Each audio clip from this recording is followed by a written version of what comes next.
Good evening and welcome to our third installment of our mental health series here at Living Waters. Thank you for being with us this evening or whenever it is that you are joining us for this talk. We have Elissa with us from Turning Point as she will be presenting on breaking the silence on domestic violence. We're very thankful to have her here with us this evening. We're also thank you for Advocate Aurora Health for partnering with us in this series as always. And just looking forward to tonight. As always, if you do have questions, even if you aren't watching this live, if you are live, we'll answer the questions as we go. But if you are watching this later and you have questions, Elissa has generously offered to answer questions. We'll email her. So if you have questions, please ask them. You can either chat them in the live stream or recorded stream, or you can send them to the email in the description of this video. I also invite you to check out the website that's in the description of this video. It houses all of our mental health forums so far, and you can see all the wonderful speakers and topics that we've had over the last couple months. Without further ado, I want to turn it over to Elissa.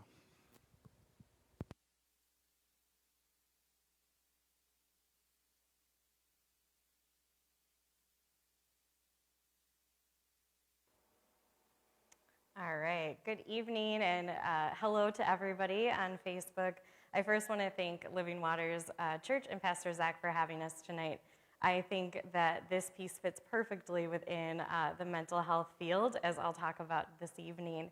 So I'm Elissa Crowley-Korak. I'm the Outreach and Training Coordinator at Turning Point, Inc. And also, happy Valentine's Day, which I think this actually fits in perfectly as we talk about relationships and what those relationships look like around us. So, if you want to go to the next slide for me.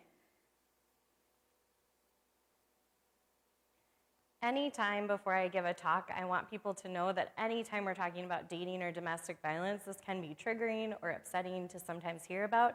So please keep in touch with yourself as I go through these different pieces tonight. And if anything brings up pieces that you would like to talk about more, I will go over this too, but we do have a 24-hour helpline. So if anything kind of sticks out to you and you need to talk, please reach out to us or, of course, here at the church. So I work for Turning Point, Inc., which is the only comprehensive domestic violence agency here in McHenry County. Comprehensive meaning we have a little bit of everything, as I will go on at the end of the presentation today. And we turned 40 years old last year.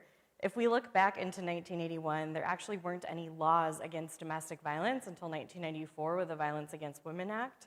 And so if I was to call the police or call and reach out to anyone, there wasn't really a place to turn. So this group of women realized that this was something that was happening in their community. What they did is they banded together and founded a 24-hour crisis line that now is still in existence 41 years later. This picture on the screen that you can see now is them huddled around a kitchen table and a rotary phone, which we don't really see as often anymore. You can go to the next slide.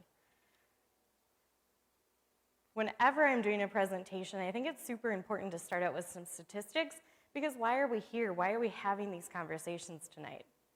So an average of 24 people per minute are victims of physical violence by an intimate partner in the United States. You'll hear me use a couple different terms tonight: domestic violence, dating, and intimate partner violence. Those are all going to be the same thing, just slightly different in term. At Turning Point, we received 2,456 calls in 2020, so we average about 6 to 7 calls a day on our crisis helpline. About 11 million women and 5 million men reported experiencing dating violence and said they had their first experience before the age of 18. Many people, the highest number of affected dating violence between the ages of 18 and 24. I'm going to talk a little bit more about that later, but this month is actually Teen Dating Violence Awareness Month. And it's so important that outreach and prevention exists so that we can teach our younger kids how to have better and healthier relationships. You can go to the next slide. So what is domestic and intimate partner violence? It's the willful intimidation and abusive behaviors as part of a pattern of power and control by one intimate partner against another. Domestic violence is intentional. It's a repeat pattern of behaviors. They employ multiple tactics for that purpose of gaining power and control over a victim. It intentionally destroys someone's self-esteem and self-worth over time. It is not caused by anger, mental health, or substance abuse, meaning I can be an alcoholic and an abuser, but I'm not an abuser because I'm an alcoholic. But as I'll talk about a little later, it does heighten some of those situations. It's also passed down through generations. So if I only witness unhealthy and abusive relationships growing up, I'm much more likely to end up in a healthy or an abusive relationship myself because I think that's the norm. I think that's how relationships are supposed to be. It's also rooted in the issues of social justice and gender inequality. As I mentioned, even back in 1981, that doesn't seem that long ago, men and women were much less equal as they are now. And even though we've changed things and structure has changed, some of that is still into play today. But also to kind of challenge that a little bit, domestic violence does also not discriminate. So people of any race, age, gender, religion, education level, economic status can be a victim or perpetrator of domestic violence. Whenever I talk about this subject, I think we have a lot of different things we've learned over time, and it affects one group or one people or this or that. But domestic violence really does affect us all and actually comes into many of our communities. Go to the next slide. Another thing that I hear quite often on the crisis line, because all of us at Turning Point work on that crisis line in addition to our jobs, is, well, they've never hit me before. Because we only assume with the word domestic violence, which has it right in there, that it has to be this physical violence. But there's so many other types of abuse, as seen on the screen here. So physical, of course, is going to be harming someone physically on their outside. It can also be a threat of violence or destruction of property. Verbal and emotional abuse is going to be that self-esteem and self-worth piece. We're belittling, we're putting down, we're calling names, yelling repeatedly.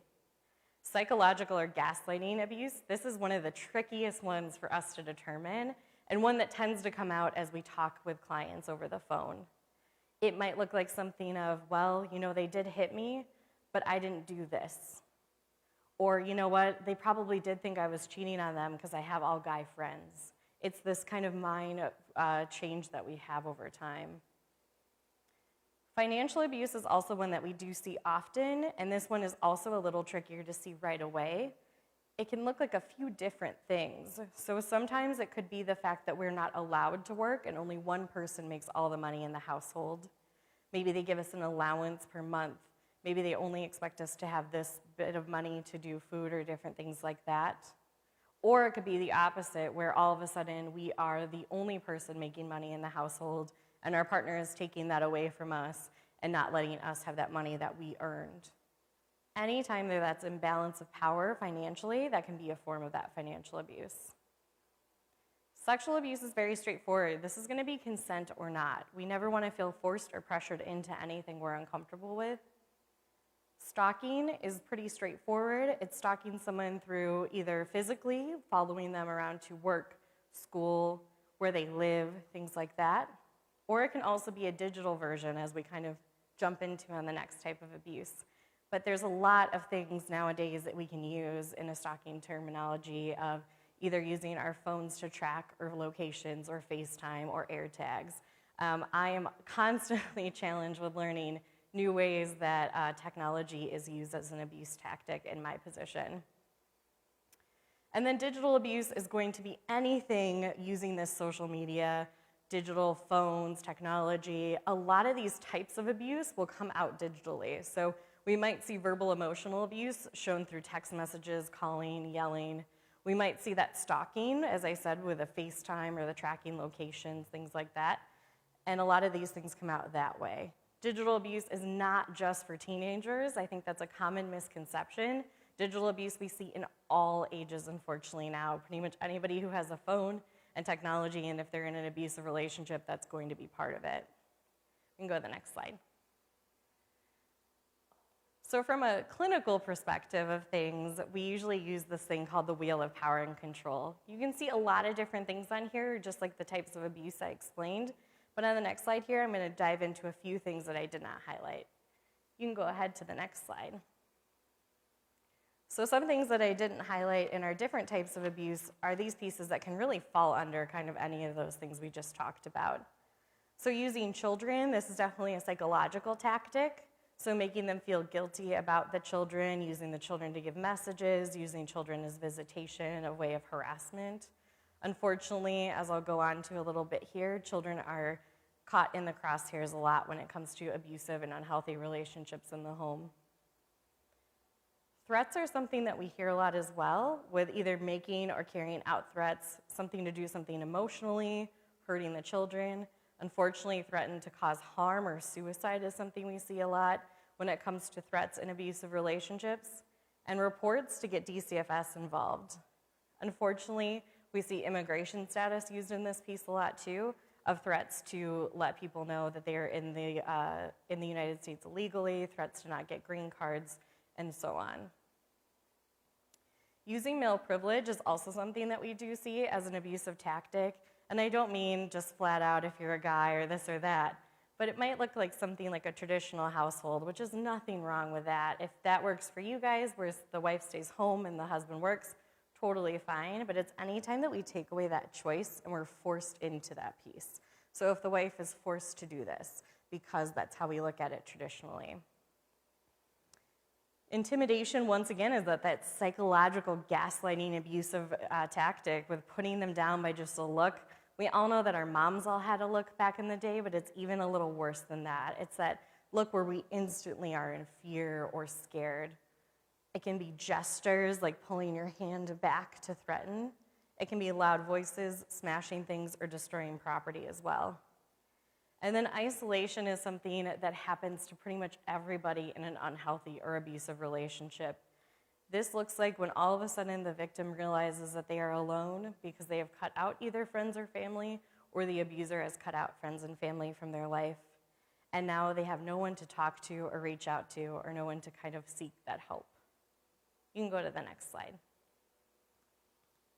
Whenever I go out and I talk about healthy and unhealthy relationships, and we do this all the way down to kindergartners through adults, and when we're talking to kindergartners, obviously I'm not talking to them about domestic violence per se, but I'm talking to them about their friendships, and who's a good friend, and who's a buddy, and who's a bully, and how are these things working.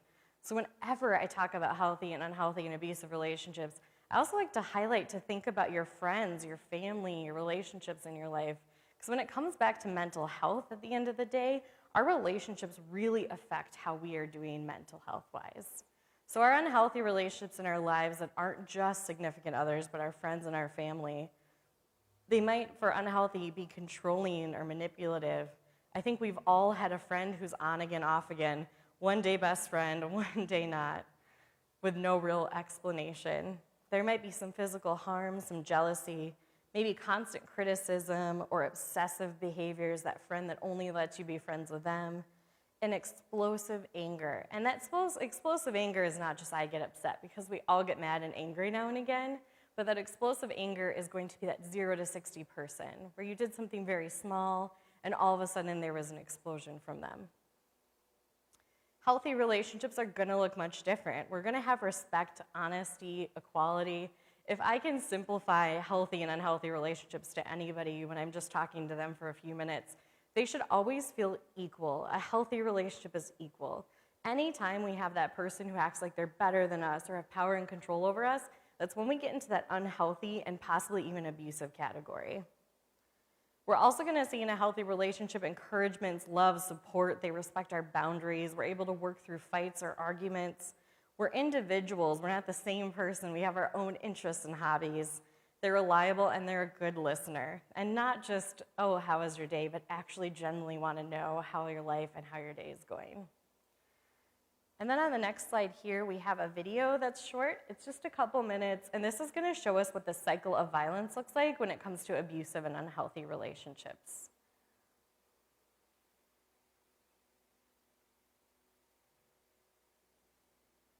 Because I love you. I want to be your only guy.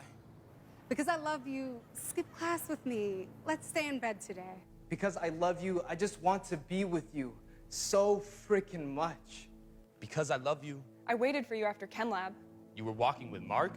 Because I love you. You shouldn't be hanging out with that dude. You should know how dumb that makes me look. I don't care if she's your lab partner. Why do you have texts from him? Because I love you. This number, Delete. Because I love you. This Jason number? delete. And Ben, Delete. because I love you, I should smash your phone. I'll let you give me your password instead. Because I love you. I will check your texts every day. You got lucky. Because I love you. Because I love you. You think it's okay. Because I love you. You understand. Because I love you, you stop talking to your classmates. And you feel completely alone. Because I love you.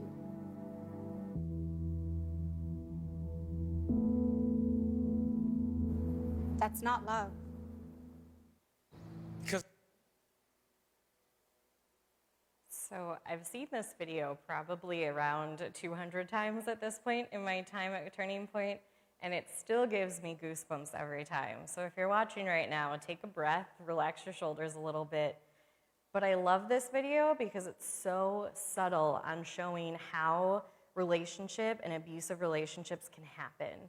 I think that we once again assume when we have this term domestic violence that it has to be this big thing, that all of a sudden it hits us and we realize we're in an abusive relationship. But many times it's very subtle like this, and we don't realize that our relationship is unhealthy until we're stuck in this thing called the cycle of violence.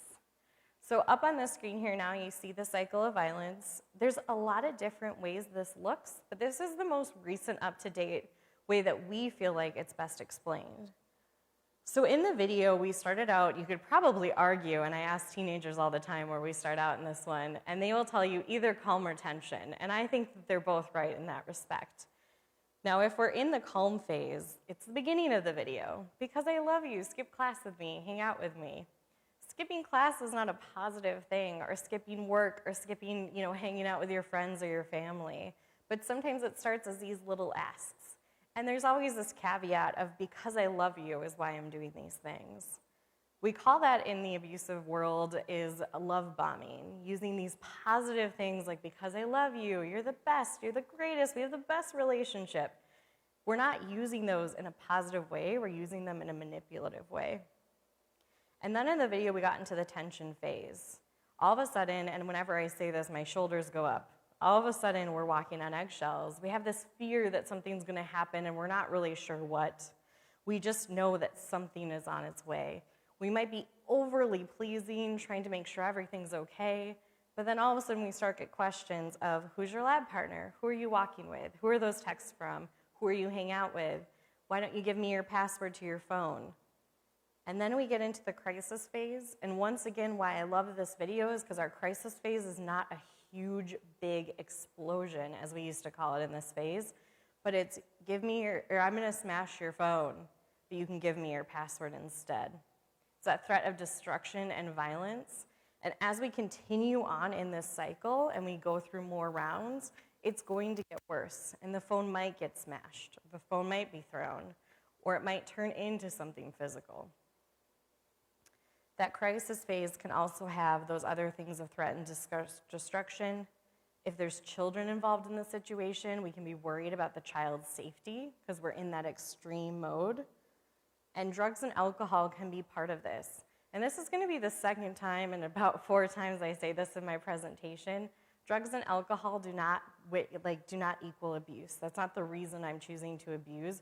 But of course, it can make it worse, especially if I'm under the influence of anything and I'm being violent. Then we're gonna jump right back into the calm phase, and it's gonna be, I'll never do that again, I'm so sorry, I'll go get help, I'll do this, I'll do that, and then we're stuck in that cycle again. As you guys can see in the middle there, it's an average of 7 to 12 times that a domestic violence victim leaves before they leave for the last time. That statistic tends to bother people. They're like, why wouldn't you just leave? Why wouldn't you want to just walk away? And as you can see on the next slide here, there's a lot of reasons why people stay in abusive relationships. They might stay, usually, fear of safety. They love that person. At the end of the day, no matter how unhealthy or abusive our relationship is, we love or like that person. There's a reason we got there. There's a reason we're in that relationship. There could be threats of self-harm or suicide, as I mentioned earlier. There could be children involved. Usually there's a financial barrier, especially if financial abuse has been part of it. And all of a sudden we have so many reasons why we want to stay that we are stuck. And I believe if you click, there should be a little cage that falls down. All right, it works still. So if we look at this picture here, imagine all these bars around this person being a reason why that they wanted to stay and they were stuck. All of a sudden, if I have bars surrounding me of all these reasons to stay, it's even harder to leave. When I'm on the crisis line, it's never one thing or one reason why someone stays. There's so many reasons. And what we do at Turning Point, as I'll get to in a little bit here, is we can help start taking some of these bars away. And what I'm going to talk about tonight is even as friends, we can help take some of these pieces away, and then hopefully they have less reason to be stuck in that situation. You can go to the next slide. So I always like to say, if I'm going to ask why someone stays in an abusive relationship, I also better ask why people abuse. And at Turning Point, the reason we do a little bit of everything is because, of course, we want to help victims on that helpline, that crisis line in our counseling, but we also have to help this issue over here of the people that are abusers with either prevention work early on or our partner abuse intervention program. The biggest thing to know is abuse is a learned behavior. You're not just born with this thing. You are learned this either through your family, social media, friends, things like that, pop culture, or even those structural inequalities or gender norms growing up. Domestic violence stems from a desire to gain and maintain that power and control over someone. I'm not saying that's right, but sometimes people in relationships feel that their feelings or emotions should come over their partners, and that's how it kind of starts. While outside factors, including drug and alcohol, can escalate abuse, it is important to remember that these do not cause that. So once again, of course, it can make things worse, but it's not the cause. We usually talk about the grocery store scenario. If someone's not doing the abuse within the grocery store, but they're only doing it behind closed doors, that's how we know it's a choice. And there's also many people who witnessed abuse growing up, and they use their experience to break the cycle of violence. Because it's a learned behavior, people can change. So our Partner Abuse Intervention Program is a 26-week psychoeducational series, and it's specifically for people who either currently or formerly were abusers in their relationship, and they want to change either court-ordered or based on like, hey, you know what, I think I want to change and make a difference in this relationship. That is why we have that program, because they can learn, they can grow, and they can change. You can go to the next slide. So I want to talk a little bit about, say we're here at church, or we're out with our friends, or we have family members. Domestic violence, as I said on the flyer for this event, is a silent crime. So a lot of times we're not talking about it, we might not know that it's happening. And even in the few years that I've been now here at Turning Point, I've had many people in my life, including family members, who have now told me they were in abusive relationships at some point in their life. And they did not feel comfortable having that conversation with me until they knew I worked here. A lot of people are suffering in silence, and the pandemic has made this a lot worse for a lot of people when it comes to domestic and dating violence. So it's important to know when we're thinking about who's in our life, and maybe we kind of start to realize somebody might be in one of these situations, that not all survivors and victims are going to show signs the same way. I'm sure talking through all these mental health series, we know that depression and anxiety looks different in everyone, and it's the same with abusive relationships. But I'm going to try to kind of give a little bit of some signs here. Some things we might see that many victims will minimize the abuse to friends and family, but we really have to look out for when they just stop talking about it. So it might look like something where I'm hanging out with my girlfriends, and maybe one of my friends starts to say, oh, he's getting really jealous all the time, or he gets really mad at me. And then we might say something like, oh, that's not okay, or maybe you should be careful, like that sounds a little scary. And then the next time we hang out, maybe she just says, I say, oh, how's so-and-so? She said, oh, we're fine, I don't want to talk about it. They start to kind of close off because they don't want somebody to tell them, oh, that sounds awful, that sounds horrible, because they're trying to deal with it in their own way behind closed doors. And then eventually many victims may pull away and isolate themselves from friends, family, and their interests. Once again, this isn't true for every single victim, but these are some things that we have seen over time. You can go to the next one. So like I said, I'm gonna try to give a few signs of abuse when it comes to dating and domestic violence for us to look out for friends and family and see if we do notice any of these signs. So a couple of things when it comes to physical signs. Obviously, physical abuse is pretty hard to hide. So we might see black eyes, bruises on the arms. This is especially from being held back. Busted lips, red or purple marks on the neck. We, here in McHenry County, have actually seen a little bit of a decline in domestic violence charges, but a heighten in the severity of those charges. So unfortunately, strangulation or choking has been something we have seen very often recently. So marks on the neck would be a sign. Sprained wrists from trying to fight back. It's also common for someone to maybe cover up with clothing or big sunglasses, or maybe that friend that never really wears makeup and that's the day that they show up very covered in makeup or seem to have kind of heavy makeup, could be a sign of abuse. And for anybody out there who has been a mandated reporter over the years, some of these things might kind of trigger you of, oh, those are some things I look out for when it comes to kids. Absolutely, very similarly, but when we're talking about adults. Emotional signs can be anxiety, agitation, that constant comprehension or apprehension, very nervous and meek. There can be changes in sleeping habits. They might have problems with drugs or alcohol, especially if maybe they never have before, and then you notice a friend maybe abusing drugs or alcohol. They can be extremely apologetic, so constantly saying, I'm sorry, or oh my gosh, I didn't mean to, being very nervous. There can be loss of interest in daily activities, low self-esteem, seeming fearful, or symptoms of depression.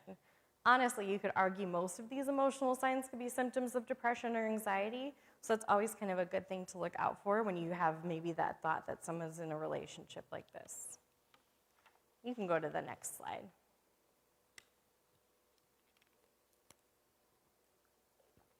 Some other signs of abuse could be our behavioral changes, so becoming reserved or distant, isolating themselves and cutting themselves off from contact.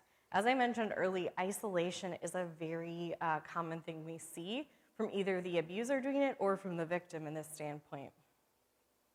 They might start canceling appointments or meetings at the last minute or just not showing up. They might often be late to work or appointments, drop out of activities they would usually enjoy, just like those signs of depression where we start to kind of pull away from things we used to enjoy, like hobbies or interests. They could exhibit that excessive privacy, as I talked about. All of a sudden, they're not sharing anything about their lives, and they're very nervous to share anything about what's going on. There can also be some controlling behavior. So they might have to start asking permission to go anywhere. They could be getting constant calls, texts, or tracking by their partners, wanting to know where they are, what are they doing, and who they are with. Where I've seen this on some other sides of things, I've seen where they have to FaceTime every so often to show where they are. So say right now I'd call my husband and say, hey, here I am. I said I was going to be here, and have to prove that. They might have very little money or not access to credit cards, so they might only have cash and very small amounts of cash to pay for just a few things. And not having access to a vehicle, I think I had spent my time before coming into Turning Point in youth work, and I hadn't really thought of that when I came into the domestic violence field, of how a one-car household can be used as a different way and a different kind of form of abuse. With, say, my partner is only using the car all day to go to work, going to hang out with their friends, and I don't have access to a vehicle, that can become very isolating and very hard to have my own job or my own friends and being able to get out. Referring to their partner as jealous, possessive, or always accusing them of having an affair. We kind of see this a lot when it comes to those toxic, manipulative relationships we've seen over time, where I kind of call the kettle black, right? If I maybe am the abuser who is cheating, I might start saying to my victim or the person that they're cheating. I kind of throw that back at them. All right, you can go to the next slide. So in addition to just being able to kind of identify victims of domestic violence, I also want to talk a little bit about children and then teens when it comes to domestic violence as well. So children, there are 15.5 million children in the United States exposed to domestic violence each year. It's a huge number. And as somebody who came from youth work, this is something I dealt with a lot, of hearing of children being involved in domestic violence situations with their parents. I still remember my first situation over 10 years ago, and I had never heard that before. And it was very shocking at first to hear what had happened, and now, unfortunately, it's very common in my job to hear these things. So there's a couple different parts when it comes to domestic violence in children. So they can have exposure, which is indirectly. It does not assume that the children witness violence, but as anybody who knows who works with kids, kids are very smart. And even if they're down the hall with the door closed, they still know what's going on. They still hear the yelling or the fighting. There can also be witnessing, which is direct exposure to that abuse. And that means that they either saw it directly or they were even part of the abuse. Many parents minimize or deny the presence of children when abuse is happening, and this is going to go for both sides of things. If I go over to my partner abuse intervention program or I'm in the main building for counseling, both sides of the abusive situation will minimize where the child was or what the child witnessed. Many children learn that at home, if violence, maybe fighting, hitting, or aggression is a way to solve problems, these children often have no skills to talk about their feelings, so they act them out aggressively. It's just like I said in the beginning, if I only witness abusive or unhealthy relationships growing up, I'm going to end up in those relationships, but same if I only see violence acted out to solve problems, I'm going to think that's how I'm supposed to solve things. Children are like little sponges, and anything we do, they're going to do right back. Some children may even become involved in protecting one parent from another when it comes to physical violence. Unfortunately, once again, this is something I see a lot when it comes to my work at Turning Point, that a kid gets to a certain age and they start to protect their parent from the other parent. It also can be seen on the other side, where a kid gets to a certain age and they start to becoming abusive towards the victim parent as well, because they see that that's how their partner treats them, or their father. You know, say for instance, it's a father and mother, they might see their father always put down their mother. They might think that that is okay and normal, and they might start joining in that abusive behavior as well. And then there's a couple different things on the slide here where it shows different ways that this might manifest. Just like any form of mental health or abuse, it is different with everybody. Some kids can show no problems that this is happening at home. They might not act out or have any issues in school. Some kids might have cognitive or developmental behavior problems. They might have trouble with social problems or emotional. Maybe it's hard for them to make friends. Like I said, they could be acting out aggressively, or they could be the other side of the meek, mild, and very sorry all the time. There also might be some health problems or relational problems. So we really have to think of those kids sometimes, especially if we work with kids, if they're showing some of these behaviors, what's kind of the root cause of that? You go to the next one. So as I mentioned, every February is Teen Dating Violence Month. It's part of the National Domestic Violence Hotline, and there's a website called loveisrespect.org. It's one of my favorite websites to go down a rabbit hole when it comes to dating and domestic violence. And loveisrespect.org, especially if you have teens at home or kids at home that are getting to the point where you know dating is around the corner, or they have some friendships that you're kind of unsure about, it's a great time to have that conversation with them and teach them what it's like to have a safe and healthy relationship. They really want to talk about these things. I go into 6th grade classrooms and they're asking questions about how to break up and what's a boyfriend and girlfriend and what's a relationship. Some of the things that we unfortunately see in the teen world, yes, of course, they're similar to that adult world, but there's a few different things that we see. So for teens, for instance, cyberstalking is going to be a little bit more prevalent because teens have a higher social media presence than maybe we do as some adults. They might have a little bit of everything and easier ways to track them. Passwords and locations equal trust. I have some staff that are a little younger than me, and this is something that they grew up with in high school, that if I start to get in a relationship with someone, I'm automatically supposed to share my password because that means we trust each other. To my iPhone, maybe to my social media accounts. I might even share my location on my phone so that they know where I am at all times. This is something that's very normal, and as much as maybe some of us that are elder millennials or older might say, I would never do such a thing, it's going to be something I think we see more and more going forward.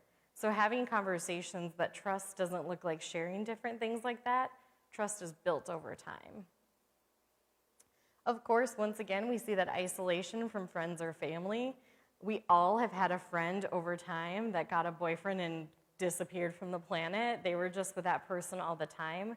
When we get in a new relationship, it's so exciting and we want to hang out with them all the time. And that's totally okay, but we still need to find some time with our friends and our family and have those pieces too. I always talk to teenagers about building boundaries, and maybe Wednesday night is homework night, Friday night's family night, Saturday night you hang out with your friends, and really putting that into structure so those other nights with your significant other can be built in and you still have time for everyone. Now, of course, whenever we're talking about teens or middle schoolers, we have to talk a little bit about social status and popularity, and of course it's cool to date the more popular person. When it comes to a freshman-senior power dynamic as well, where maybe we're a freshman or a sophomore and the senior wants to date us, of course that's interesting, but having conversations about, do you really like this person or do you just like this person because of their social status? This also can come into play when it comes to breakups. So breaking up with somebody who's more popular than us, they might threaten that, oh, well, my friends aren't gonna hang out with you anymore or find you cool anymore. We do see a lot in the teen world some false accusations, especially when it comes to cheating. It's very normal to have very extreme jealousy when you're a teenager because you're really trying to get into who you are as a person and learn and grow. And sometimes it's hard to not be jealous or a little controlling. And so we have to really work on that when we're just learning how to date and grow.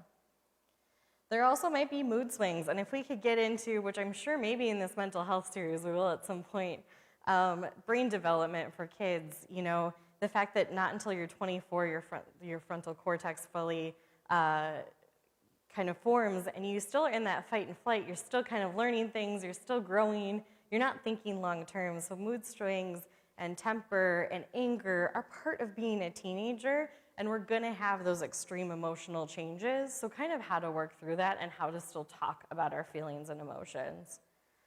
As I mentioned a little bit with that cheating piece, there's also possessiveness, because once again, that first girlfriend or boyfriend's super exciting and we might feel kind of like we have possessiveness over that person. Obviously we don't, but we still need to have conversations about that. We see a lot in TV shows and movies and social media, maybe people saying, I don't like my girlfriend to dress that way, or I don't like this person to dress that way, or look this way. So we need to make sure that we know that that's them and that's us, and we don't have control over what they wear. There's a lot of telling you what to do, who to hang out with, who to be with, just like any other types of abuse that we see. And when it comes to the LGBTQIA+ community, we have to think about when people, once again, are teenagers, they're just learning what that feels like, or they might be exploring their gender or sexual identity. This can be a really scary time, especially if there's not support from friends or family. So they might not be out to other people. So when it comes to abusive relationships in the teen world or young adult world, there can be a threat to out or to tell somebody what's going on that maybe they're not publicly aware of yet. And then, of course, when it comes to the teen community, we always have to think about the fact that there is unfortunately pressure or forcing people into intimate situations when they're not always ready. This is really hard when you're a teenager to know when it's the right time. And so this is something that we see all too often. All right, and go to the next one. And then I wanted to give you guys some updates, but literally this changed this morning before I got here because this COVID-19 pandemic keeps changing. But a couple of things, we are actually going to be back to seeing people in person very soon here. So look out for that on our Facebook and our other social media sites. But for a while there, we were only seeing clients over Zoom and phone at the beginning of the pandemic, and then once again, just a few months ago when we had that heightened risk. We are always available to walk-ins and emergency situations. So even if our website says closed to counseling, please know that you always can show up at our building and we will try to get you the help that you need. Our shelter is open, but we do require that people wear masks in the shelter. We do some temperature checks.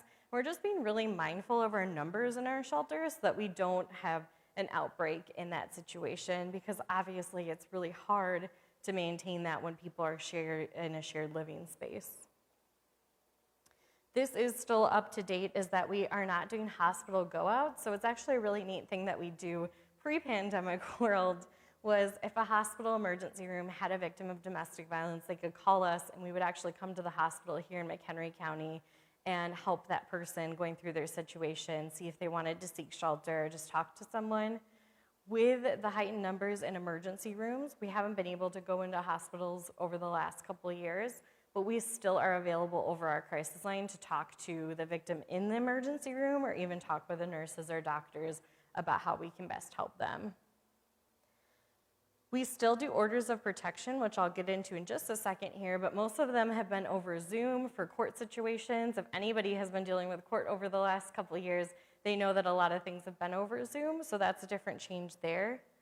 And then if you guys want to look, kind of think back to that beginning of the pandemic, which seems so long ago and yet not that long ago, in March of 2020, our numbers steadily just dropped because all of a sudden people were stuck at home with their unhealthy person or their abusive person, and they couldn't get to the phone to call us.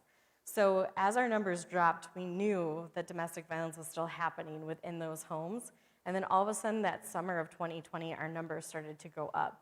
And actually this last year, our numbers have gone up on our crisis line from the previous year to about 200, 300 calls. The COVID-19 pandemic has not made domestic violence any less. It has actually probably increased it. Unfortunately, with the way statistics and data works, we won't really see those numbers for a few years here, but we're really interested to see how that changed. One of the things that we did, in addition to all these precautions, is we started a texting and chat line that we never had until this last year.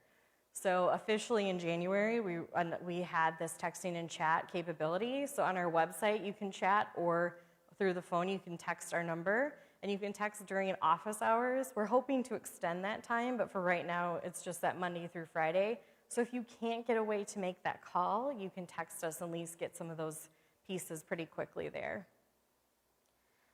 And we're just doing all these different things so that we can kind of help the spread in addition and still help domestic violence victims. We never closed our office during the pandemic, and it's because we made some of these changes, and we want to keep that up, and we want to be as safe as we can.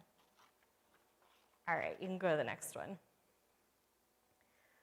So whenever I'm talking about dating and domestic violence, of course I'm going to tell you, well, call Turning Point. We're there. We're here for the referral. We're here to talk.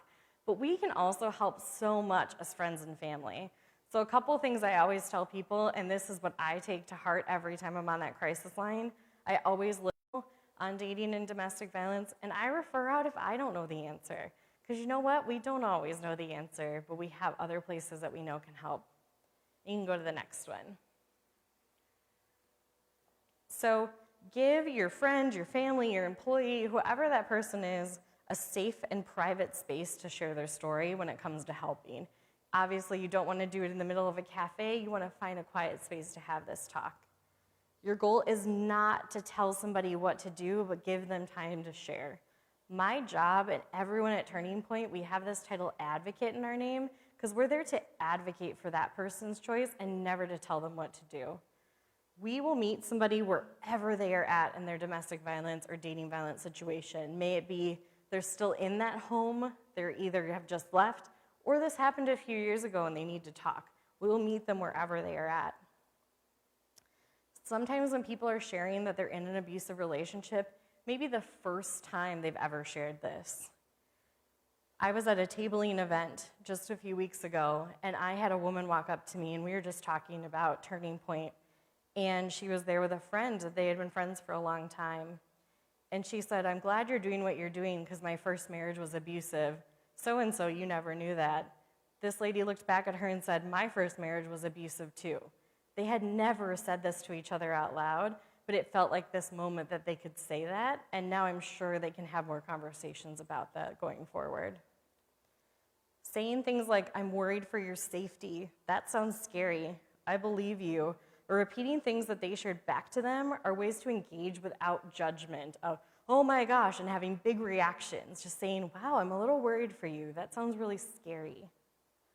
Focus on the victim, not the abuser. This is something I would have never known until I started working at Turning Point. Because I will tell you, if one of my girlfriends came to me and said, my husband's doing this, I would have been like, oh, where is he? I'm going at him. But that's not the case. I'm here to help that person of what they're going through.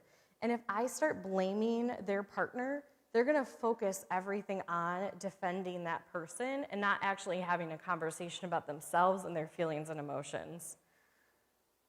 Educate when all else fails. You say, I heard this lady, Elissa, on Facebook, and she told me what a healthy and unhealthy relationship was like. This is what it was. What do you think about that?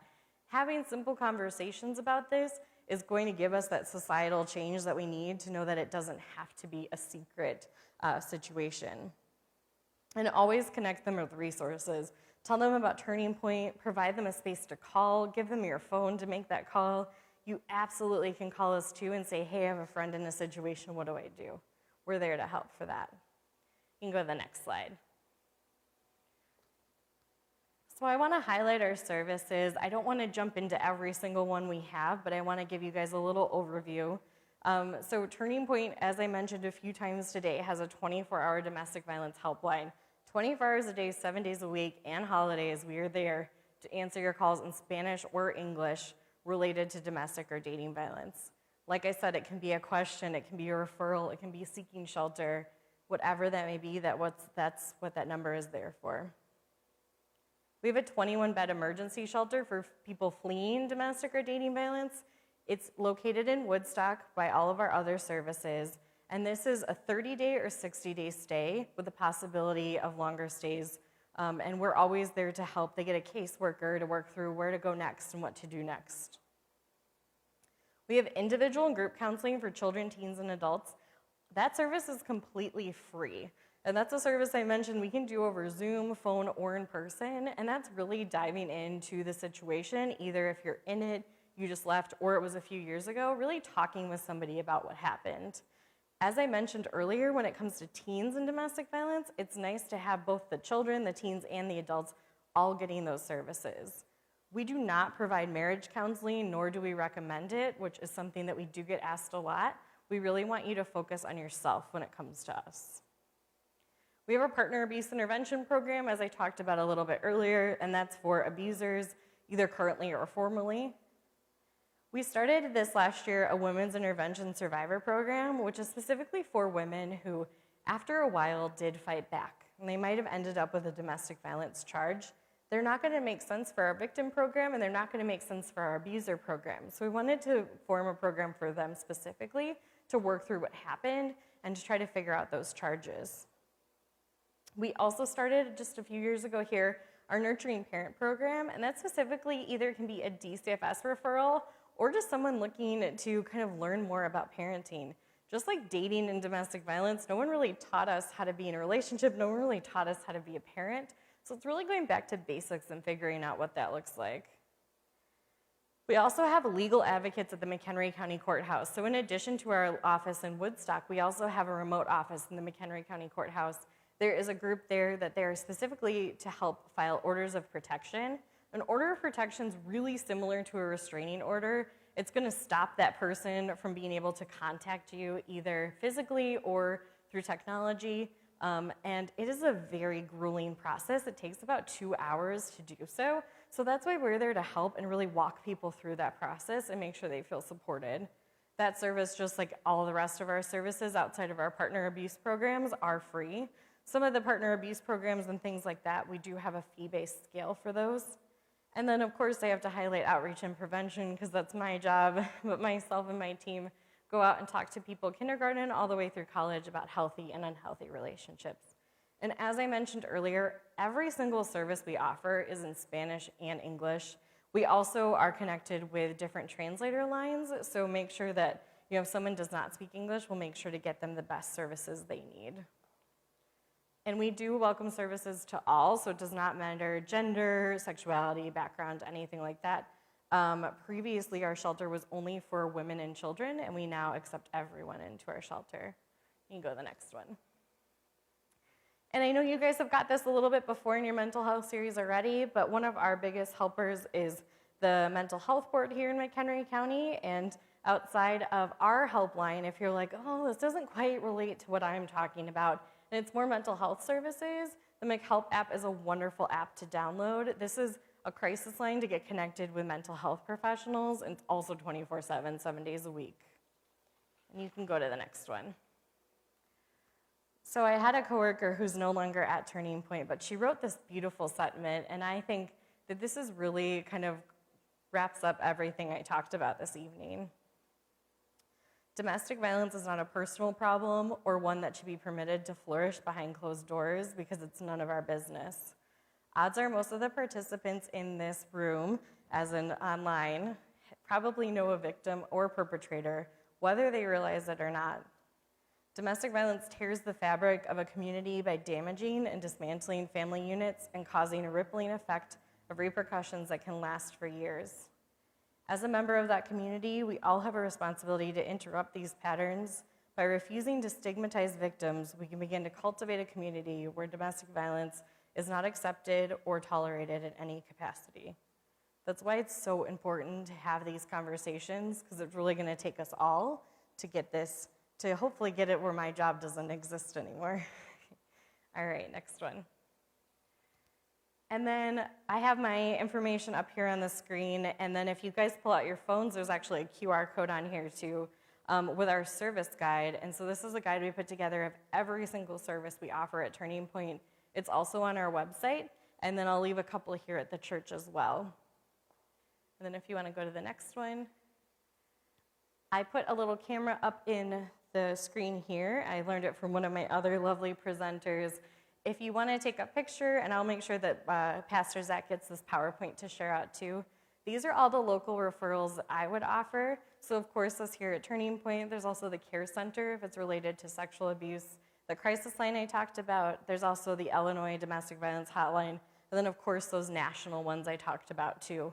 So plenty of places to get help or seek help, and we will always connect you with the right place if we're not it.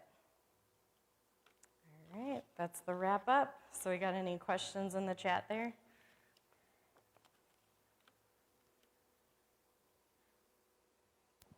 Well, first of all, thank you, Elissa, for this presentation. It was wonderful, very thorough and helpful. I hope that everyone watching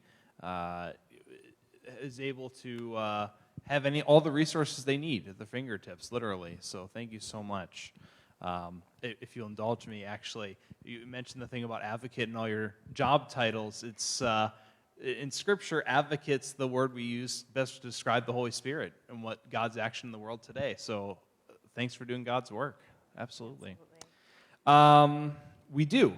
We had one question message, and then I have a question. So I'll start with a message question. And this person did say, if this is like a whole nother presentation, we can always have you back. They were curious with the digital abuse, are there certain apps or settings on phones and stuff to help curb this?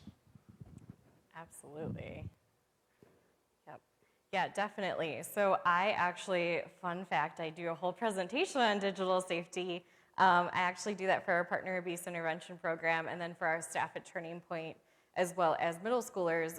So a couple things I would highlight, and then maybe we talk about coming back and doing that one too, is make sure your privacy settings are always kind of at the highest they can be. I always tell people, as someone who's been hiring people for about 10 plus years, your Facebook, your Instagram, any form of social media should be set on private. Do not have those things on public. It means anybody can come on there and message you or talk to you or see your photos.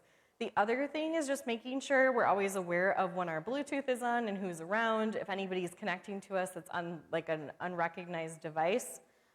If you've heard of Apple AirTags, that's a pretty hot topic right now within the domestic violence world. Your phone, as long as you have an iPhone, will show if there's an unrecognized Bluetooth device near you. So know that that will just come up automatically. If you have an Android or any other type of phone, you have to download specific apps. I do not know those apps off the top of my head, but a quick Google search will get you most of that. I also want to remind parents especially, make sure, like, I love video games, like I would never tell anyone to not play video games or go online or be part of the internet world because there's wonderful things out there, but make sure you know who your kids are talking to, who's contacting them, and if someone's starting to contact them with either kind of malicious nature or anything else, make sure you're reaching out to people. Never hesitate to contact the police if it gets to the point where you feel like you need to involve them. And when it comes to bullying, always involve the school if it gets back to that. But that's kind of a highlight of my digital safety presentation. Very good. I'm getting the feeling we're going to have you back here. And then my question, I was at the, virtually, the People in Need Forum, the presentation from the Human Trafficking Task Force of the county. And some of the warning signs you were giving of domestic violence was very similar to theirs. Yep. And I was wondering, is there for folks at home that may be noticing these signs, is there a point of first contact we should go to if they think it might be either or does it not really matter? Yeah, human trafficking has been quite a hot topic over the last couple of years, absolutely.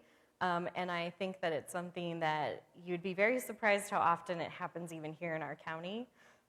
Domestic violence and human trafficking do overlap a little bit, and the signs are definitely similar. It's that same of making sure whoever is contacting us that we don't know or approaching us that we don't know, if we're starting a new relationship, to be cautious and be a little concerned when we start things, making sure people know where we are and where we're at. And then I think if you are ever worried about a situation, you either A, don't go to that situation, B, let a friend know, keep people involved. And as I mentioned, it never hurts to call us or contact police. That's what we're here for. We're here to help walk people through those things. And unfortunately, the world is not all scary, I promise, but it's always good to have a friend that has your back. And I know I said sharing locations is scary, but it's also good to have some friends that have your location or family members if you are ever worried about dating somebody or getting into a situation like that. All right, and that's all the questions we have for tonight. As always, we might have some that come in, so if people want to ask those, we will send those over to Elissa. And again, thank you so much for being with us tonight. I did want to put a plug in for next month. We will have Sam Martinez with us doing a presentation on adverse childhood experiences. We'll have more details on this one coming up. The format might look a little different, might be a longer one during the day, or it might be this evening 1-hour format. We'll get back to once we know all the details. To close our time together, I'd ask that you join us in a word of prayer. Holy God, we give you thanks for Elissa and Turning Point and all the meaningful work that they're doing in our community. We ask that you empower us to reach out and help others and send people their way who are in need. We continue to pray for all those who are victims and perpetrators. We ask that they be reformed and given new life. In your holy name we pray. Amen. Thank you for being with us. We'll see you next month. Have a wonderful evening.